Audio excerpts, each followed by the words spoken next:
Have you ever been a victim of crime or faced a sort of a near encounter, a frightening encounter? I have been held up at gunpoint. I'd like to jump right into it by inviting today's conversation partner, Assemblymember Zohran Mamdani, to have a seat.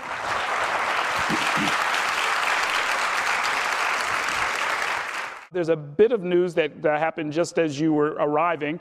The NYPD Commissioner, Jessica Tisch, spoke at the Citizens Budget Commission breakfast this morning and apparently began by saying, and I'm quoting now, in my opinion, crime went up as a result of the drastic changes being made in our criminal justice laws in New York State, not as a result of the pandemic.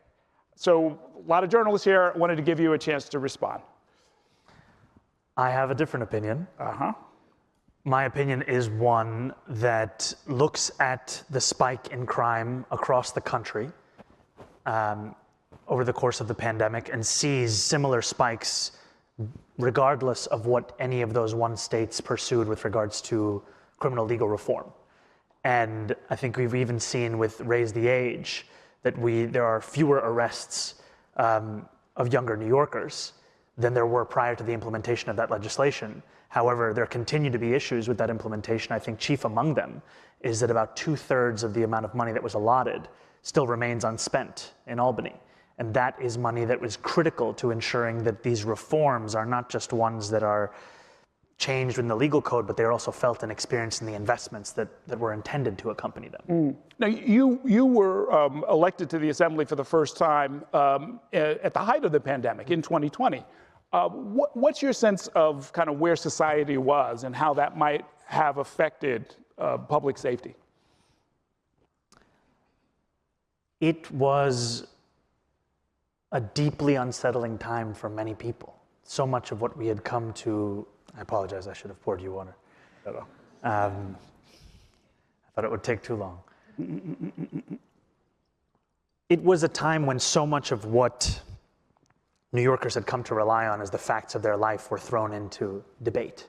And we even saw this with the larger conversation about shutting down schools. It wasn't just that they were schools, it's also that they were, for many New Yorkers, the primary place where they interacted with city government, almost a site of social services. And I think that I heard briefly in some of the introductory remarks about an allusion to the sense of unease that people felt at that moment and continue to feel to some degree now. And when I ask New Yorkers where they feel that the most or their heightened anxiety, they often speak about the subway system. And much of that unease is not actually captured in any statistic. It's not captured in CompStat. And yet it is something that is present on the minds of New Yorkers. And I can just tell you myself, as someone who grew up in this city, not too many blocks from where we are right now, that I have a few speeds when I take the train. One is my headphones are in, the music is on. The other is the headphones are in and there's no music playing. And the other is I'm taking the headphones out of my ears. And all of this is in relation to what I am seeing there on that subway car. And I know that for many New Yorkers, it is the same. It is the possibility that what could be banal could turn into something else. Have you ever been a victim of crime or faced a sort of a near encounter, a frightening encounter? I have been held up at gunpoint. Okay. Once in my life. It was actually in Atlanta, not here in New York City. What objective indicators do you think New Yorkers should be paying attention to? And if you're the mayor, which ones would you be looking at? I often hear from New Yorkers their greatest concerns have to do with murders and shootings. And we can see that murders and shootings are down since 2019, and they are down even further since 2024. And yet we know that, as was said earlier, major crimes are up 30% since 2019. So my answer to you is this is what I often hear of as the first thing, and yet as we know for most New Yorkers, it is not the most frequent version of crime that they interact with or they hear about. And so CompStat gives you a sense of crime as it is. And then there is also all of that which is not categorized. So to me, one of the most important things is, in our vision for public safety, is our plan to deploy teams of dedicated mental health outreach workers to the 100 subway stations with the highest levels of mental health crises and homelessness.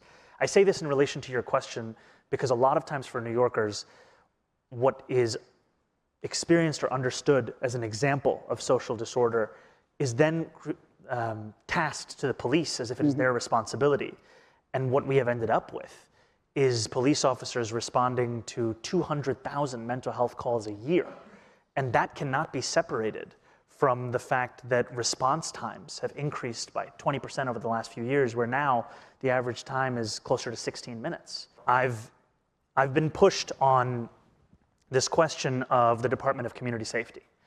And I've said time and time again, to your point about the evidence and the outcomes, when I started running this race for mayor, on average about 200 officers were leaving the department each month. That number has now climbed above 300. And in writing around that development, there has been a real focus on this question of forced overtime. Now, there's no question there are a number of officers who want overtime. They willingly take overtime. And then there is another conversation around forced overtime. The question of officers who have 3 days off and then they're told at the last minute that the second day they have to be back, do whatever they want for the first and the third. But that means the entire trip, the plan, whatever they've made, it's gone, it's done. And how this really reduces a sense of quality of life for many of these same officers. Now that is often separated out from the conversation that we have around policing, where so many other candidates will just say, the only answer, no matter what the question is police. And that is actually even to the detriment of those officers themselves. Right, right. Under what circumstances, if any, should the NYPD be allowed to conduct surveillance of political or religious organizations? I have many concerns about the history of surveillance we've seen in this city.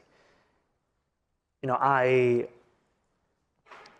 represent Steinway Street in Astoria, and the NYPD had a unit, the demographics unit, which was tasked with surveilling Muslim New Yorkers doing the most banal things: the barbershop, the travel agent, the hookah bar.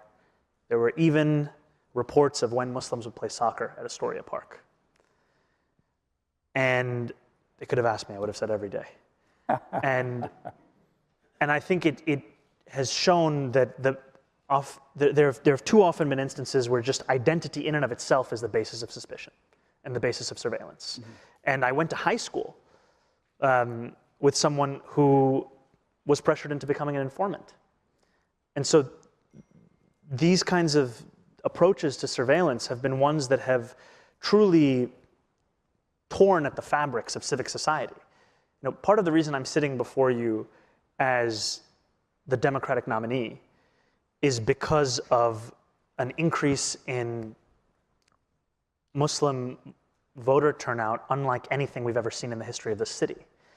And the reason that was so difficult, the reason it's taken so long, one of those reasons is that there are many whose experiences in the post-9/11 era, whose experiences of a demographics units, whose experiences of the NSEERS program have been experiences that have taught them that the safest place to be is in the shadows. And that the best thing you can do is to engage as little as possible with government around you. And I have deep concerns about the possibility of extending that era.